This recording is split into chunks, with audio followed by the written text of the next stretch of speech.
Hi అండి.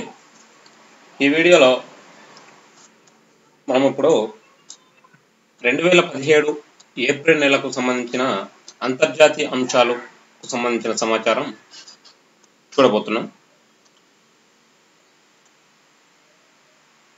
SASEలో 7వ సభ్య దేశంగా మయన్మార్. SASEలో 7వ సభ్య దేశంగా మయన్మార్. ఈ SASEC అనే ఒక ఫుల్ ఫామ్ కనుక మనం చూస్తే south Asia sub regional economic cooperation. SASEC అనగా south Asia sub regional economic cooperation. ఇందులో మయన్మార్ 7వ సభ్య దేశంగా చేరింది. అంటే ఇప్పటి వరకు ఇందులో 6 సభ్య దేశాలు ఉన్నాయన్నమాట. ఈ SASEC అనేది ఆసియా అభివృద్ధి బ్యాంక్ యొక్క ఒక ప్రోగ్రాం. ఇది ఇందులో ఇప్పటి వరకు 6 సభ్య దేశాలు ఉన్నాయి. అవి ఏంటని కనుక మనం చూస్తే 1 బంగ్లాదేశ్, 2 భూటాన్, 3 ఇండియా, 4 నేపాల్, 5 మాల్దీవులు, 6 శ్రీలంక. ఇప్పుడు కొత్తగా చేరిన దేశం మయన్మార్. అంటే దీనికి సంబంధించిన కనుక మనం ఒకసారి బ్రీఫ్గా చూస్తే SASEC అనేది ఆసియా డెవలప్మెంట్ బ్యాంక్ యొక్క ఒక ప్రోగ్రాం. దీనిలో ఇప్పటి వరకు 6 సభ్య దేశాలుగా ఉండేవి. ఇప్పుడు మయన్మార్ కొత్తగా చేరడంతో ఈ సభ్య దేశాల సంఖ్య 7కు చేరింది. SASECలో నూతనంగా చేరిన సభ్య దేశం ఏది అని కనుక చూస్తే అది మయన్మార్. అంటే దీంట్లో వచ్చే క్వశ్చన్స్ ఏ విధంగా వస్తాయి ఏంటి అని కనుక మనం ఒకసారి చూస్తే SASECలో సభ్య దేశాలు ఎన్ని అని కనుక ఒకవేళ ప్రశ్న వచ్చినట్లయితే మనం దానికి ఆన్సర్గా 7 అని ఇవ్వాల్సి ఉంటుంది. అదేవిధంగా SASECలో నూతనంగా చేరిన దేశం ఏది అని కనుక ప్రశ్న వచ్చినట్లయితే మనం మయన్మార్ అని ఆన్సర్ చేయాల్సి ఉంటుంది. ఇది SASECలో 7వ సభ్య దేశంగా చేరిన మయన్మార్కు సంబంధించిన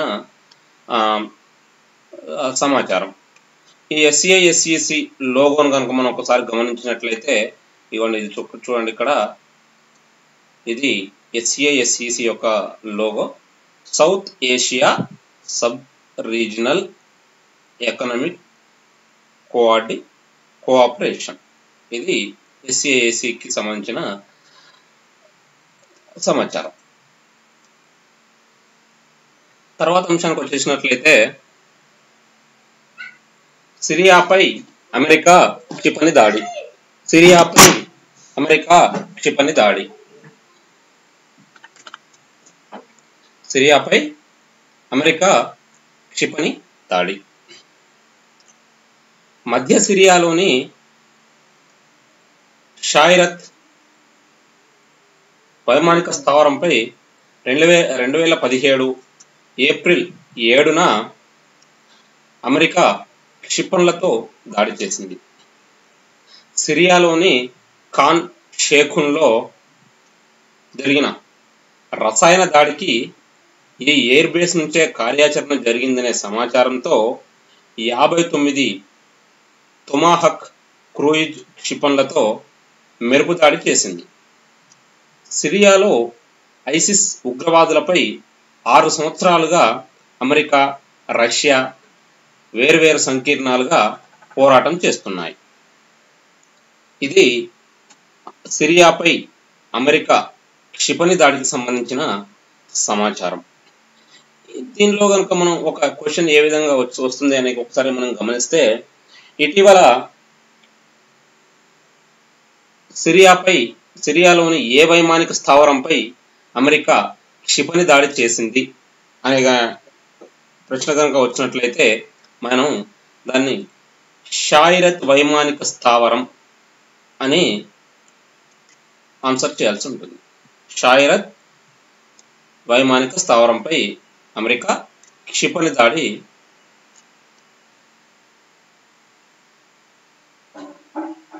చేసింది అని ఆన్సర్ చేయాల్సి ఉంటుంది. ఇది సిరియాపై అమెరికా క్షిపణి దాడికి సంబంధించిన సమాచారం. తర్వాత అంశానికి వచ్చేసినట్లయితే ఆల్ట్రాలో ఎమిషన్ జోన్ను ఏర్పాటు చేయనున్న లండన్. ఆల్ట్రాలో ఎమిషన్ జోన్ను ఏర్పాటు చేయనున్న లండన్. వాయు కాలుష్యాన్ని తగ్గించేందుకు లండన్ ఆల్ట్రాలో ఎమిషన్ జోన్ ఏర్పాటు చేయాలని నగరపాలక మండలి నిర్ణయించింది.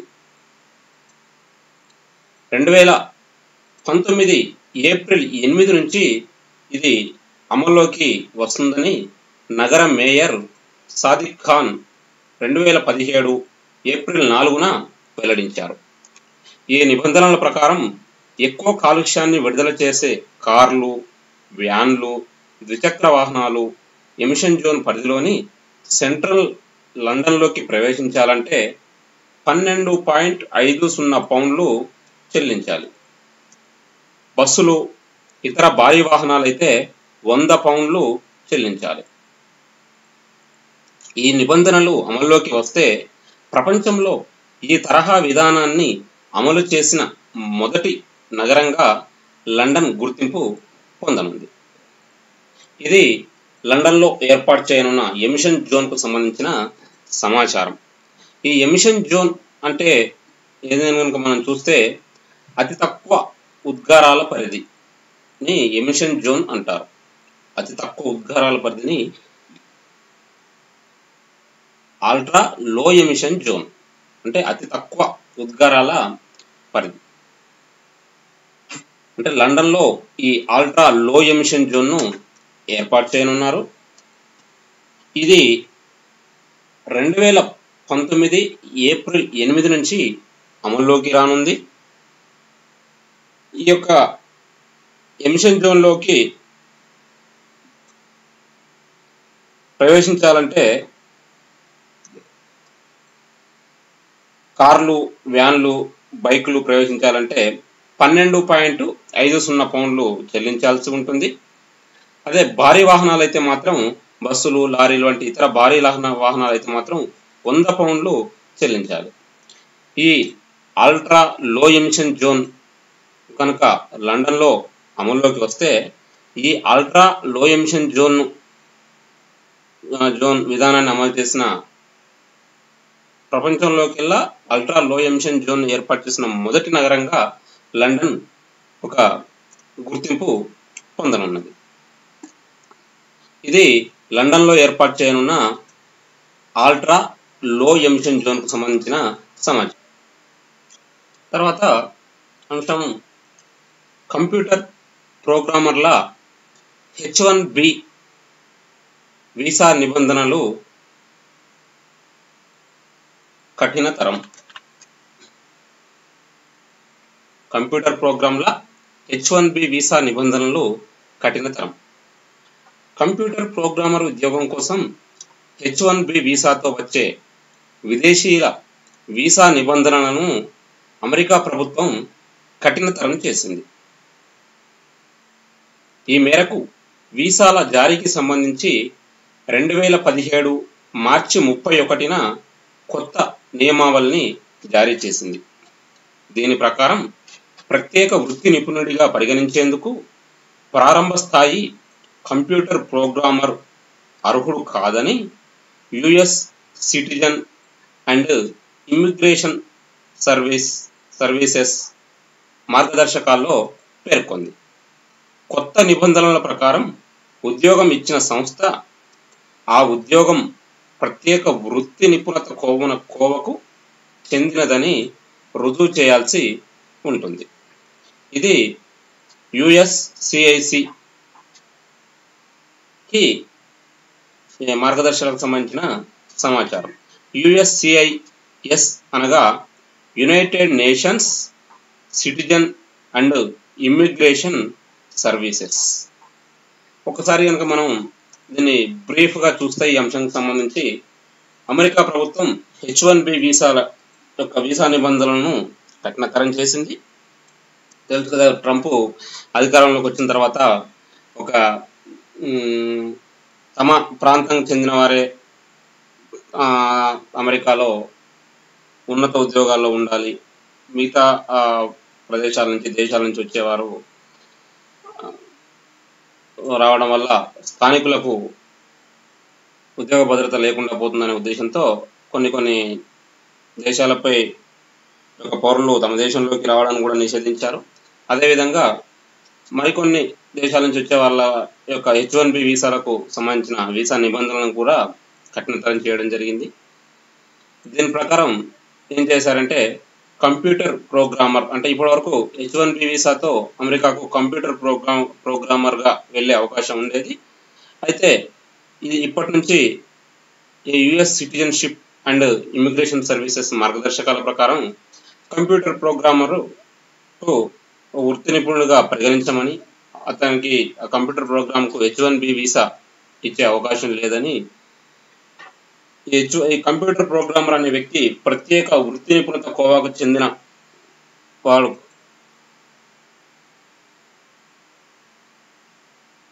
కాదని పేర్కొన్నారు. అయితే ఈ నిబంధనల ప్రకారం అమెరికాలో ఉద్యోగం ఇచ్చే సంస్థ వేరే విదేశాలకు చెందిన ఎవరికైనా ఉద్యోగం ఇస్తే ఆ సంస్థ ప్రత్యేక వృత్తి నైపుణ్యం ఇతనికి ఉంది అని ఒక మనకు సర్టిఫికేషన్ ఇవ్వాల్సిందేనని ఈ యొక్క మార్గదర్శకాల్లో పేర్కొనడం జరిగింది. ఇది యుఎస్సిఐసి యొక్క లోగో. దీని ఒకసారి కనుక మనం గమనిస్తే యుఎస్సిఐఎస్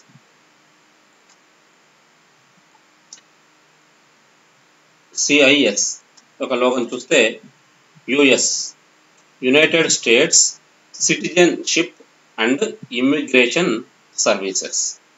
ఇది H1B నిబంధనల కఠినతరంకు సంబంధించిన సమాచారం. తర్వాత అంశాన్ని చూస్తే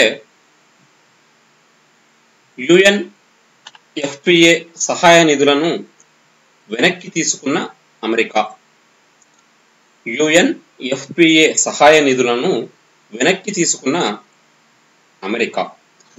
ఈ UNFPA అంటే ఏంటి అని కనుక చూస్తే మనము ఐక్యరాజ్య సమితి కుటుంబ నియంత్రణ ఫండ్, ఐక్యరాజ్య సమితి కుటుంబ నియంత్రణ fund, United nations population fund, United nations population fund. ఈ యునైటెడ్ నేషన్స్ పాపులేషన్ ఫండ్కు ఇచ్చిన సహాయ నిధులను అమెరికా తిరిగి వెనక్కి తీసుకుంది. దీనికి సంబంధించిన సమాచారం ఇప్పుడు చూద్దాం. ఐక్యరాజ్య సమితి కుటుంబ నియంత్రణ ఫండ్కి ఇచ్చే సహాయ నిధులను వెనక్కి తీసుకుంటున్నట్లు 2017 ఏప్రిల్ 4న అమెరికా ప్రకటించింది. చైనాలో ఈ సంస్థ అమలు చేస్తున్న కార్యక్రమాలు తమ దేశ నిబంధనలకు వ్యతిరేకంగా ఉన్నాయని ఆరోపిస్తూ ఈ నిర్ణయం తీసుకున్న అమెరికా 2017 సంవత్సరంలో $32.5 బిలియన్ నిధులను వెనక్కి తీసుకుంటున్నట్లు పేర్కొంది. ప్రపంచంలో జనాభా నియంత్రణ కోసం UNFPA 150కి పైగా దేశాల్లో కుటుంబ నియంత్రణ కార్యక్రమాలను అమలు చేస్తుంది. ఇది UNFPAకు అమెరికా ఇచ్చిన సహాయ నిధులను వెనక్కి తీసుకున్న సమాచారం. దీనిలో కనుక మనం కరెంట్ అఫైర్స్లో భాగంగా ఏ విధంగా వచ్చే అవకాశం ఉంది అని కనుక మనం చూస్తే UNFPAకి ఇచ్చిన సహాయ నిధులను ఇటీవల అమెరికా వెనక్కి తీసుకుంది. ఏ కారణం చేత అమెరికా యొక్క సహాయ నిధులను వెనక్కి తీసుకుంది అని గనక క్వశ్చన్ వచ్చినట్లయితే దానికి ఆన్సర్గా మనం చేయాల్సింది ఏంటంటే యుఎన్ఎఫ్పిఏ చైనాలో అమలు చేస్తున్న కార్యక్రమాలు తమ దేశ నిబంధనలకు వ్యతిరేకంగా ఉన్నాయనే ఒక కారణంతో అమెరికా ఈ యొక్క నిధులను వెనక్కి తీసుకుంది. అంటే చైనాలో అమలు చేస్తున్న కార్యక్రమాల వల్ల అమెరికా ఈ నిధులను వెనక్కి తీసుకుంది. ఈ ఎన్ని నిధులను వెనక్కి తీసుకుంది అని కనుక మనం చూస్తే 2017లో $32.5 బిలియన్ వెనక్కి తీసుకుంటున్నట్టు అమెరికా ప్రకటించింది. $32.5 బిలియన్. ఈ యుఎన్ఎఫ్పిఏ యొక్క విధి ఏంటి అని కనుక చూస్తే ఈ యుఎన్ఎఫ్పిఏ 150కి పైగా దేశాల్లో కుటుంబ నియంత్రణ కార్యక్రమాలను అమలు చేస్తుంది. అయితే ఇటీవల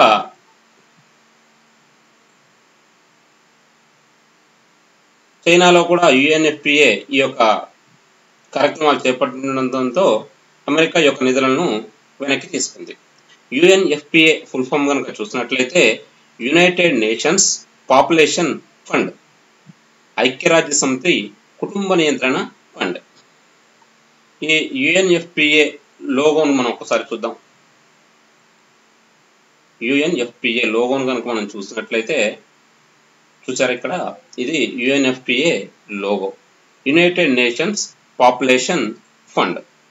ఇది యుఎన్ఎఫ్పిఏ నుంచి అమెరికా నిధులను వెనక్కి తీసుకున్న సమాచారం.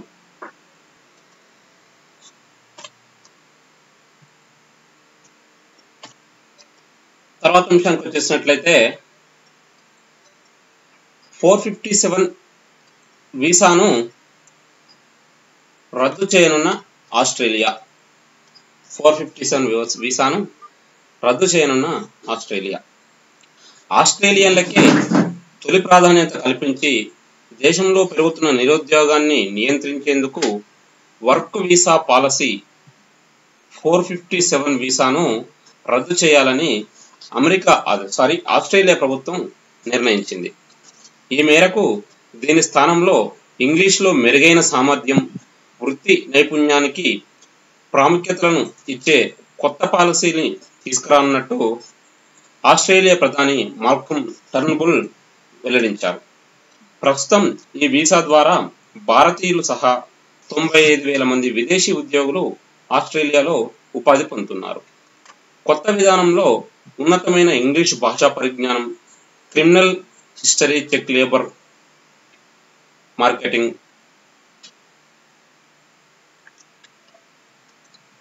Testing, non discrimination work force test, market salary rate assessment వంటి నిబంధనలతో పాటు కొత్తగా 2 ఏళ్ల వర్క్ ఎక్స్పీరియన్స్ను తప్పనిసరి చేయనున్నారు. అసలు ఈ 457 వీసా అంటే ఏమిటి అని కనుక మనం చూస్తే ఆస్ట్రేలియాలో విదేశీయులను నైపుణ్య ఉద్యోగులుగా నియమించుకునేందుకు ఉపయోగించే విధానమే 457 వీసా. అంటే స్కిల్డ్ ఎంప్లాయీస్ను, అంటే వేరే దేశాలకు చెందిన విదేశీయులైన స్కిల్డ్ వర్కర్స్ను ఉద్యోగులుగా నియమించుకునే విధానాన్ని 457 వీసా అంటారు ఆస్ట్రేలియాలో. దీనిపై వచ్చిన వాళ్ళు 4 సంవత్సరాల పాటు ఆస్ట్రేలియాలో పనిచేయవచ్చు. 1990లో వ్యాపారులకు, అత్యున్నత నిపుణత కలిగిన వలసదారుల కోసం తెచ్చిన ఈ విధానాన్ని ఆ తర్వాత మరింత విస్తరించారు. ఈ వీసాలను తీసుకునే భారతీయుల సంఖ్య 19.5% కాగా ఆ తర్వాతి స్థానాల్లో యూకే, చైనా ఉన్నాయి. అమెరికాలో H1B వీసా నిబంధనలపై ట్రంప్ కఠిన నిబంధనలను విధించిన నేపథ్యంలో పలు దేశాలు ట్రంప్నే అనుసరిస్తున్నాయి. తాజాగా ఆస్ట్రేలియాతో పాటు 2016 నవంబర్లో బ్రిటన్ కూడా అంతర్గత బదిలీలపై ఆంక్షలు విధించింది. దీని ప్రకారం భారత్ నుంచి అంతర్గత బదిలీ ద్వారా బ్రిటన్ వచ్చే ఉద్యోగికి కనిష్ట వేతన పరిమితిని 30,000 పౌండ్లకు పెంచింది. ఇదే దారిలో సమగ్ర ఆర్థిక సహకార ఒప్పందాన్ని సమీక్షించే విషయంలో ప్రతిష్టంభన నెలకొనడంతో సింగపూర్ కూడా తమ ఉద్యోగాలు భారతీయులకు దక్కకుండా చూస్తోంది. ఇందుకోసం 2016 జనవరి నుంచి భారతీయ ఐటీ కంపెనీలకు వీసా జారీని నామమాత్రం చేసింది. ఇదిలా ఉండగా చమురు ధరలు పడిపోవడంతో ఆయిల్ పైనే ఆధారపడ్డ సౌదీ అరేబియా ఆర్థిక వ్యవస్థ కుదేలైంది. దీంతో పలు పెద్ద చిన్న కంపెనీలు మూతపడడంతో ఏడాదిలో 80,000 మంది భారతీయులు తిరిగి వచ్చారు. ఇది ఆస్ట్రేలియా రద్దు చేయనున్న 457 వీసాకు సంబంధించిన సమాచారం. తర్వాత అంశానికి వచ్చేసినట్లయితే దేశంలో 4 సంవత్సరాలు ఉన్నవారికే ఆస్ట్రేలియా పౌరసత్వం. దేశంలో 4 సంవత్సరాలు ఉన్నవారికే ఆస్ట్రేలియా పౌరసత్వం. ఆస్ట్రేలియా ప్రభుత్వం పౌరసత్వ నిబంధనలను మరింత కఠినతరం చేసింది. ఈ మేరకు ఇకపై ఆసిస్ పౌరసత్వం పొందాలంటే ఆంగ్ల భాషలో ప్రావీణ్యంతో పాటు 4 సంవత్సరాలు తప్పనిసరిగా ఆ దేశంలో శాశ్వత నివాసితులై ఉండాలంటూ పేర్కొన్న సరికొత్త చట్టాన్ని 2017 ఏప్రిల్ 20న ప్రవేశపెట్టింది. అలాగే ఈ చట్టం ప్రకారం ఆ దేశ పౌరసత్వం పొందేందుకు 3 సార్లకు మించి పరీక్ష రాసే అవకాశం ఉండదు. ఇంతకుముందు నివాస నిబంధన 12 నెలలు ఉండగా ఎన్నిసార్లైనా పరీక్ష రాసే వెసులుబాటు ఉండేది. దేశంలో పెరుగుతున్న నిరుద్యోగాన్ని నియంత్రించేందుకు ప్రాచుర్యం పొందిన 457 వర్క్ వీసాను ఆస్ట్రేలియా రద్దు చేసిన నేపథ్యంలో ఈ యొక్క పరిస్థితి నెలకొంది. దీని గురించి ఒకసారి కనుక మనం బ్రీఫ్గా చూస్తే, ఇప్పటి నుంచి ఆస్ట్రేలియా పౌరసత్వం కావాలంటే ఖచ్చితంగా 4 సంవత్సరాలు అక్కడ నివాసం ఉన్న వారికే ఆస్ట్రేలియా పౌరసత్వం లభిస్తుంది.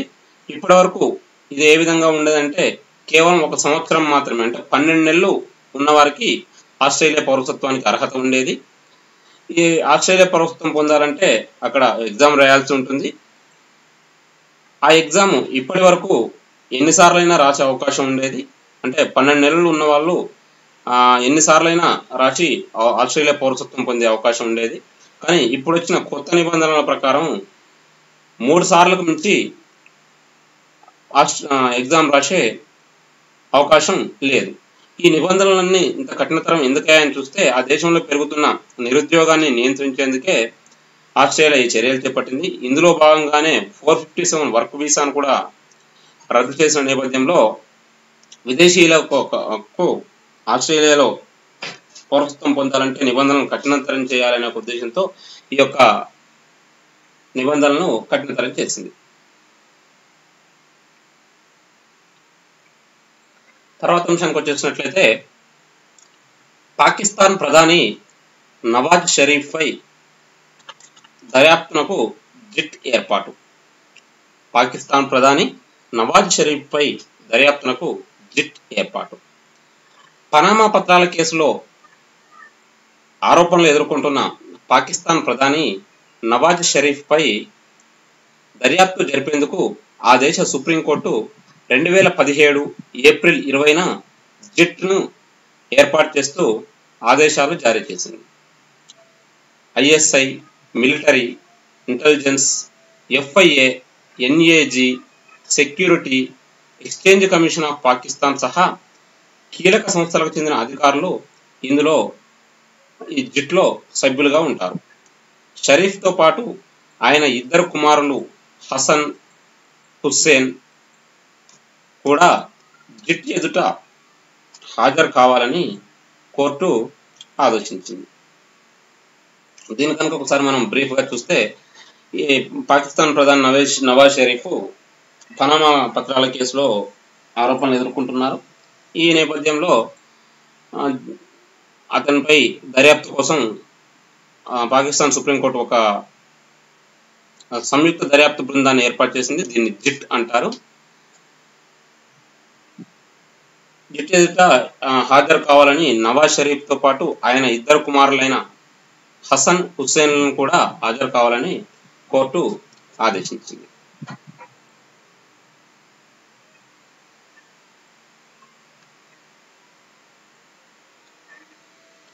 టర్కీ అధ్యక్షుడికి ఇక సర్వాధికారాలు. టర్కీ అధ్యక్షుడికి ఇక సర్వాధికారాలు. టర్కీ అధ్యక్షుడికి సర్వాధికారాలు కల్పించే విషయమై ఆ దేశంలో చేపట్టిన రెఫరెండంలో అధ్యక్షుడు రిసెప్ ఎర్డోగన్ విజయం సాధించారు. ఇక్కడ కనిపిస్తున్న వ్యక్తి రిసెప్ ఎర్డోగన్, ఇతను విజయం సాధించారు. 2017 ఏప్రిల్ 17న వెలువడిన ఫలితాల్లో రెఫరెండంకు అనుకూలంగా 51.41% మంది, 48.5% మంది మాత్రం వ్యతిరేకంగా ఓటు వేశారు. టర్కీ నూతన రాజ్యాంగం ప్రకారం 2019 నవంబర్లో ఎన్నికలు జరుగుతాయి. దేశాధ్యక్ష పదవికి ఒకరు 2 సార్లు పోటీ పడే అవకాశం ఉంది. ఇది టర్కీ అధ్యక్షుడికి సర్వాధికారాలు అనే సంబంధించిన సమాచారం. దీంట్లో టర్కీ అధ్యక్షుని పేరు రిసెప్ ఎర్డోగన్, ఇక్కడ కనిపిస్తున్న వ్యక్తి. ఈ రిసెప్ ఎర్డోగన్ ఇటీవల దేశంలో రెఫరెండం నిర్వహించారు. అదేంటి అంటే దేనికి సంబంధించిందంటే అధ్యక్షునికి సర్వాధికారాలు కల్పించే విషయంలో రెఫరెండాన్ని నిర్వహించారు. ఈ రెఫరెండంకు అనుకూలంగా 51.41% మంది ఓటేయగా వ్యతిరేకంగా 48.5% మంది వ్యతిరేకంగా ఓటేశారు. టర్కీలో 2019 నవంబర్లో ఎన్నికలు జరగనున్నాయి. దేశాధ్యక్ష పదవికి ఒక వ్యక్తి 2 సార్లు పోటీ పడే అవకాశం ఉంది, అంటే ఈ నూతన రాజ్యాంగం ప్రకారం. ఇది టర్కీ అధ్యక్షుడికి సర్వాధికారాలు అనే అంశానికి సంబంధించిన సమాచారం.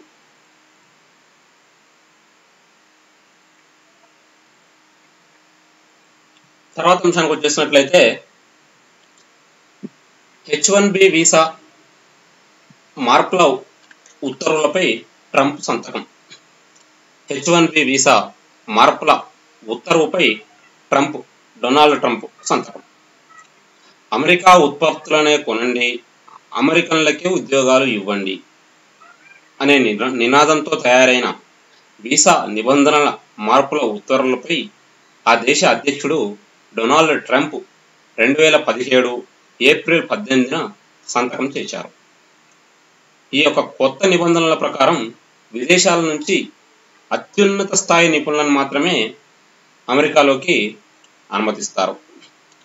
అదేవిధంగా అధిక వేతనం పొందే వారికి H1B వీసాలు ఇస్తారు. ఈ H1B వీసా నిబంధనలను ఇటీవల అమెరికాలో సడలించారు. ఎందుకనంటే ఆ దేశంలో నిరుద్యోగం పెరుగుతున్న వద్ద స్థానికులకే ఉద్యోగ అవకాశాలు కల్పించాలి, విదేశీయులను ఎంతసేపటికి వారికి మార్గాలు మూసివేయాలనే ఒక ఉద్దేశంతో అమెరికా ఉత్పత్తులనే కొనండి, అమెరికన్లకే ఉద్యోగాలు ఇవ్వండి అనే నినాదంతో ఒక నూతన వీసా నిబంధనలను తయారు చేసింది. ఈ నూతన వీసా నిబంధనల ఉత్తర్వులపై అమెరికా అధ్యక్షుడు డొనాల్డ్ ట్రంప్ 2017 ఏప్రిల్ 18న సంతకం చేశారు. ఈ యొక్క కొత్త నిబంధనల ప్రకారం విదేశాల నుంచి అత్యున్నత స్థాయి నిపుణులను మాత్రమే ఆ దేశంలోకి అనుమతిస్తారు. అదేవిధంగా అధిక వేతనం పొందే వారికి H1B వీసాలు ఇస్తారు. ఇది అమెరికాలో సడలించిన H1B వీసా మార్పులకు సంబంధించిన సమాచారం. ఫ్రెండ్స్, ఇది 2017 ఏప్రిల్ అంతర్జాతీయ అంశాలకు సంబంధించిన సమాచారం. అదేవిధంగా నెక్స్ట్ వీడియోలో కూడా జాతీయ అంశాలు, ప్రాంతీయ అంశాలు, ఇలా ప్రతి ఒక్క అంశానికి సంబంధించిన వీడియో కూడా మీకు అందుబాటులో ఉంటుంది. వాటిని కూడా చూడగలరు. సక్సెస్ సీక్రెట్ అనే నా బుక్లో ఏ విధంగానైతే కంటెంట్ ఉంటుందో, కరెంట్ అఫైర్స్ సక్సెస్ సీక్రెట్, మార్కెట్లో లభించే సక్సెస్ సీక్రెట్ బుక్లో కంటెంట్ ఏ విధంగా ఉంటుందో అదే విధంగా ఇందులో వీడియో రూపంలో మీకు ఈ యొక్క సబ్జెక్ట్ను అందిస్తున్నాను. ఇది మీకు ఎంతో ఉపయోగకరంగా ఉంటుంది. మీ ఫ్రెండ్స్ అందరికీ కూడా షేర్ చేయగలరు. అదేవిధంగా మీ యొక్క సలహాలు, సూచనలను కామెంట్ల రూపంలో తెలియజేయగలరు. నా యొక్క యూట్యూబ్ సక్సెస్ సీక్రెట్ సంతోష్ అనే యూట్యూబ్ ఛానల్ను సబ్స్క్రైబ్ చేసుకోగలరు. మీరు ఇచ్చే సహకారంతో మరింతగా నేను నా యొక్క ఎఫర్ట్స్ పెట్టడానికి అవకాశం ఉంటుంది. కాబట్టి మీ ఫ్రెండ్స్ అందరికీ, మీ సర్కిల్లో ఉన్న ఫ్రెండ్స్ అందరికీ తెలియజేసి సక్సెస్ సీక్రెట్ యూట్యూబ్ ఛానల్ గురించి, అదేవిధంగా సక్సెస్ సీక్రెట్ యాప్, గూగుల్ ప్లేలో ఉన్న సక్సెస్ సీక్రెట్ యాప్ గురించి కూడా తెలియజేయగలరు. మీకు ఎప్పటికప్పటికి అప్డేట్ కావాలనుకుంటే, ఇది సక్సెస్ సీక్రెట్ నుంచి అందే అప్డేట్స్ మీకు అందాలనుకుంటే కింద స్క్రోల్ అవుతున్న వాట్సాప్ నెంబర్ 9848286270 అనే నెంబర్ కనుక మీ యొక్క వాట్సాప్ నంబర్ నుంచి ఈ నెంబర్ కనుక హాయ్ సక్సెస్ సీక్రెట్ అనే ఒక మెసేజ్ కనుక పెట్టేస్తే సక్సెస్ సీక్రెట్ ఫ్యామిలీలో మిమ్మల్ని కూడా యాడ్ చేసుకోవడం జరుగుతుంది. దీని ద్వారా సక్సెస్ సీక్రెట్ దగ్గర నుంచి వచ్చే అప్డేట్స్, ఏ విధమైన అప్డేట్ అయినా మీకు వెంటనే మీకు అందే అవకాశం ఉంటుంది. Thank you. మీ ఫ్రెండ్స్ అందరూ కూడా షేర్ చేయగలరు. Best of luck.